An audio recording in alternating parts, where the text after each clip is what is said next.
I first learned 43 years ago. And the person who taught me is a Tatsula. And for the last 43 years, I have been trying my best in order to learn the true meaning of Kalaya Mitra. In my working with children, sorry, I'm blocking, with the children and the workers, the farmers, local governments, and civil society. That's why I would like to share with you my experience for the last 40 years about meaning. What you can see over here, the first thing that I have been working on is a really Kalaya Mitra with the schools, right? This is in the primary students, primary schools in second year. You can look at the Kalaya Mitra over there, the meaning, how man, there's a really the healthy relationship with nature and human being. This is really the fortune of us that you can see the meaning of Kalaya Mitra with nature. And I think that this is very precious that for me to learn from the kindergarten and also from the primary schools. We come back to this. The second thing is that I have learned and tried to apply that's really His Majesty the King, the sufficiency economy, and the middle path. The middle path, as according to the philosophy of the King, is really moderation, reasonableness, immune system. And what we learn is really the wisdom of the conditions and moral conditions, and also the leading to life and economic, social balance, and stable and sustainable. I will go to that.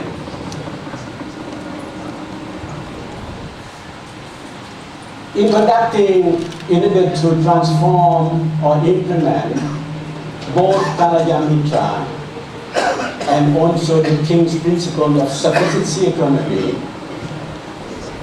we have been trying best in order to explain in a simple way to the school children. And I have been working with the schools for the 600 schools in the country with the support of the Ministry of Natural Resources and Environment. And this is really the translation of both Kalaya Mitra and also sufficiency economy in the schools. And then you can see over there, in order to reasonable, how we try to be mindful in our living. We realize that everything comes from entity, right? In order to be the morals, we have been taking these benevolent friendships in the meaning of giving and sharing. In the meaning of the self-immunity, we take very practical actions such as a self-help, community organization, networking, partnership, waste management, and eco-labeling. In talking about moderation, we have been trying to promote a sustainable consumption. Avoid meat, for example, seasoning vegetables and fruits, promoting the urban agriculture or eco-agriculture, and also we try to promote organic farming and organic products. One of the most important things we have been working with the people, particularly the school children at that time, that's really the knowledge. It's so difficult in order to have the true knowledge be understood, by the school children and try to explain in a simple way. But however, We try to make them be aware that the thoughtful hearing and listening utilize of science and technology for a more sustainable world. These are the activities that we have been doing for so far in schools. For example, they're trying to make use, of the local problems over there, better the solid waste, wastewater, and also the urban cleaning, in order to reduce the CO2 in the school itself, right? And this is very important for us. We have to go beyond. There's really the garbage bank or the solid waste bank, right? And like, for example, we try to gather to the people in order to reduce the solid waste in the schools. We organize this, it's really the garbage bank in the schools, and I think some of you are quite familiarized with it. But the people, it's very interesting that some of the school children, even they try to take all these beer bottles, and encourage, right, the parents or the fathers in order to drink more beers. That they can take these bottles, come and go and put in the garbage bag, right? That instead, of asking the parents in order to reduce the drinking, right? So, but anyway, this is very interesting. My friends, in 2011, there's a big flood, as you know, right? Nearly 37 of the provinces in the country.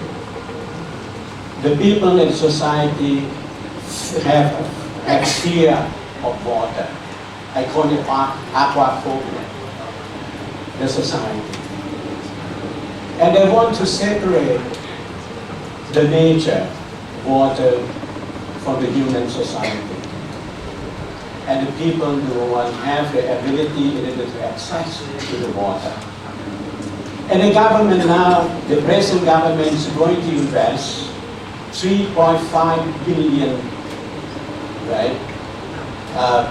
trillion dollars, baht, in order to invest in infrastructure. I'm going to tell you about this. From Nakhon Sawan, there's really nearly 300 kilometers from Bangkok, where Chao Phraya is originated. And the government is going to build this 5.5 to 7 meter barrier along Chao Phraya River. Then you can see what sort of damage is going to occur, right?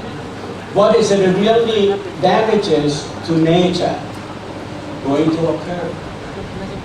And the government is very confident that through infrastructure, they're going to win. Right? This is true, and it is real. Why? Going to see about that.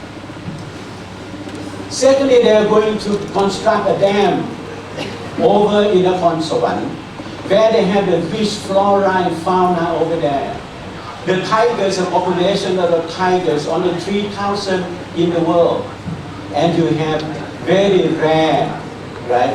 300 over here in Thailand, and you have very rare species of the tiger in this place where they're going to construct the dam.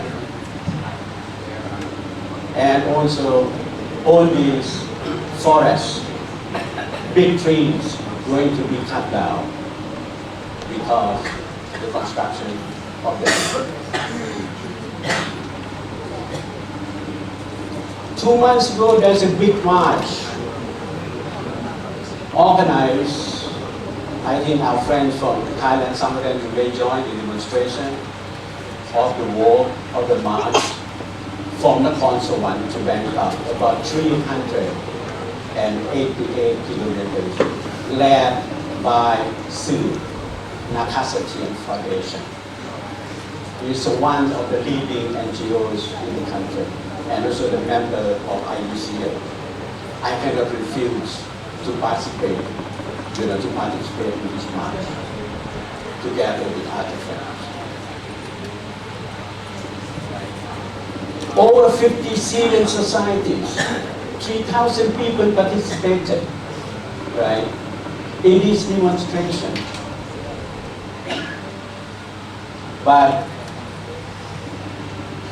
And asked for the new revision or rethinking about the environmental health impact assessment,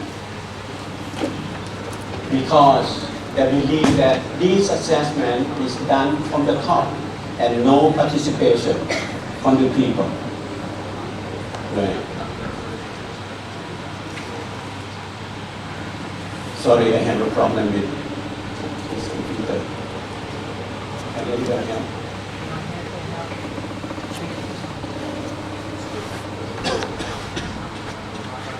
And it is really amazing that how you can see the young people participated in this march.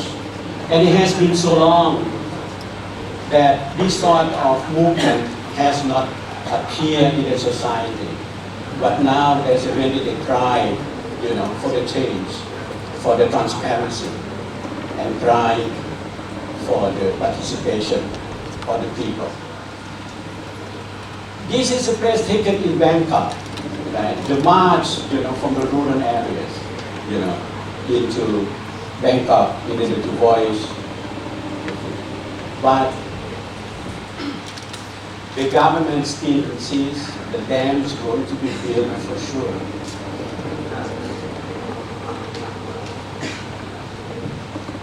Coming back, my friends, all these demonstrations ask. They simply ask for Kalaya Mitra. They simply want the relationship between man and nature.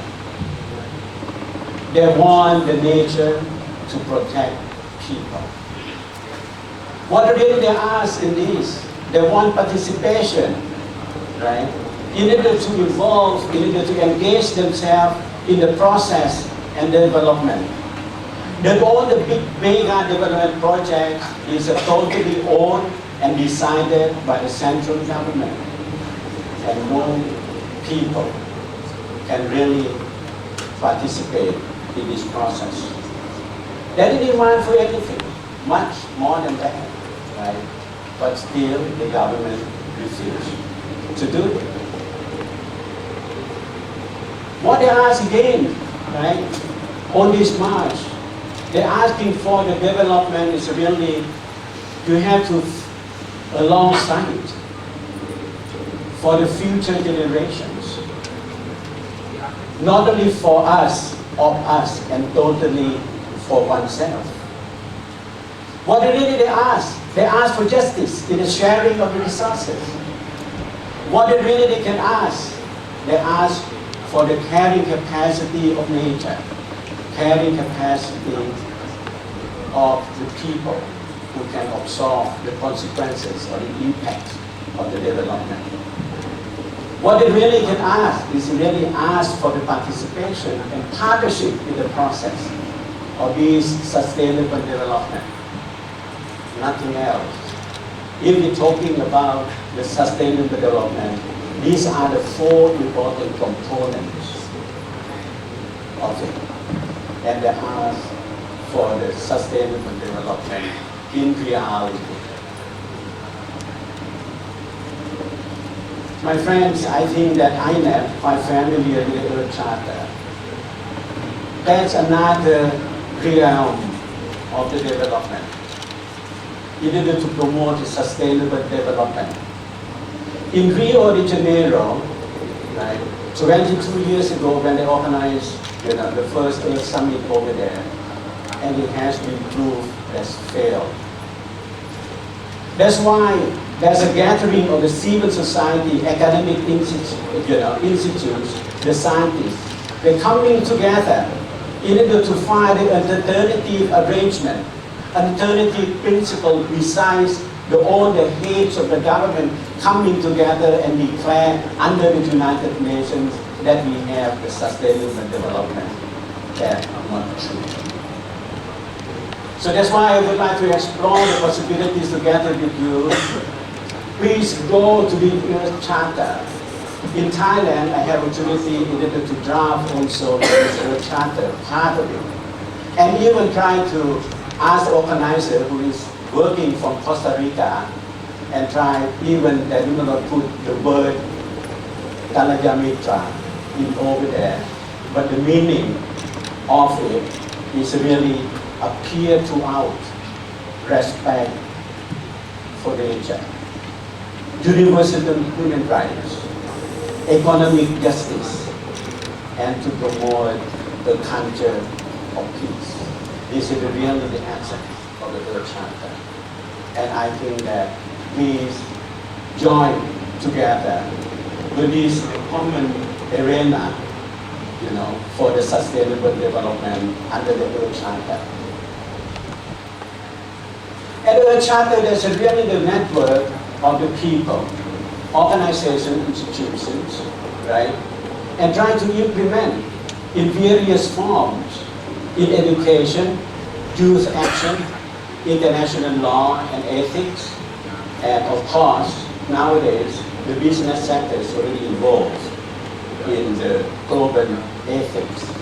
And also, of course, many times, for the past 17 years, of coming up for the Earth Charter, there are various, opportunities that various values and contents, were discussed in order to promote as one of the key components for the sustainability.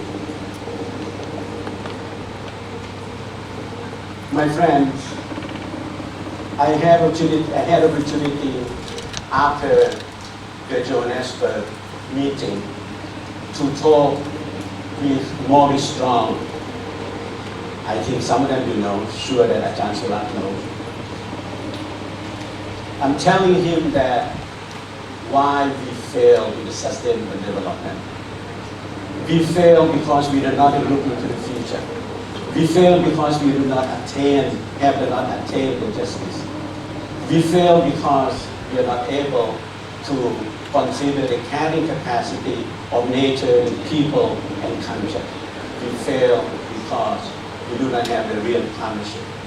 And totally we fail because all the aspects of development, we do not have the spiritual values at the heart of it. Because of the spiritual values that really transcends ideology, transcends the values, transcends the mandates, inspires actions, projects, behaviors, and practices.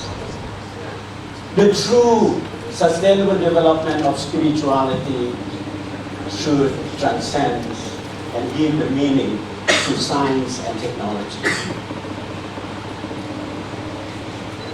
The world, the climate change,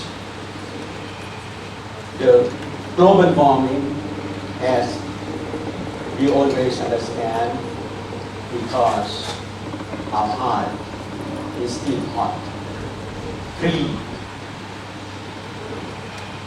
This is the word. And then what is it really how we put the spirituality, the values, the wisdoms in the heart, in the meaning of every project. They're going to build, they had to build already the barriers along Chao Phraya River. And they're going to build the dam in the Nakhon Sawan, Mewong, over there, because they have the wrong spirit. The spirit of greed, not the spirit of liberation. The spirit that's full of wisdom. It's very different. Right? The spirituality, that means that it really determines the modes of relationship for the human to nature and the modes of production. I don't want to go through this. This is really the core value, of any religion, already. But it is very important that you see the link. Whether you can start, from the natural resources and environment and climate change, or whether you start from from inside But whatever you start from inside, there's a really more sustainable, in the process of the development. And we can see that there's a really awareness of the transformation. There's all sorts of values that we go through. My friends, I don't know how to conclude it, but it's really my own way of interpretation of the sustainable development. The balance and integration, the harmony of the opposites. The unsustainable projects, sustainable development practices cause, because of the out of balance, we tend to be extremists. The unsustainable practices or development that do not integrate between economic development and social development. The sustainable development that do not recognize the power of the unity, as our young people say, the synergy of energies, even they argue the opposite. Who are, who thinking differently, they consider the enemies. Who wearing different colors of shirts, right? They are enemies in China. But better red or yellow, better black and white. You should have both. Because inside the black, you have the white. And inside the white, you have the black. It's not totally, absolute term. So I think this is really the task of ours in order to set this balance. In order to integrate, right, of the stakeholders of the society, even that what I learned also from Ajahn Sulam, in many years when we started under the tyranny of dictatorship, under the Khanong Itikajon 45 years ago, right? Ajahn Sulam managed to get the people of different faiths coming together. The Protestant, the Catholic, and the Buddhists at that time, under the name of the qualitative group for religions and society, in order to fight for justice. And I learned also that no faith of any religions is greater and holier than the others. So that's why we managed to come as a group, and we are very proud at that time that we have Kapaisan, was the secretary of this coordinating group for religion and society. And I think INAP is really behind the continuation of this coordinating group. Right? And we're very proud of it. My friends, together with you, I feel that sustainability is possible. And we have to make it together and realize it through Kanayamicha. Let's consider that our human beings, we have developed friendships. River is holy as our good friend. Trees, forests are holy and our good friends. Mountains, sea, and all others. We are not there in order to dominate, in order to govern nature, but how to live with nature as a good friend. That's a possibility of sustainability. Thank you.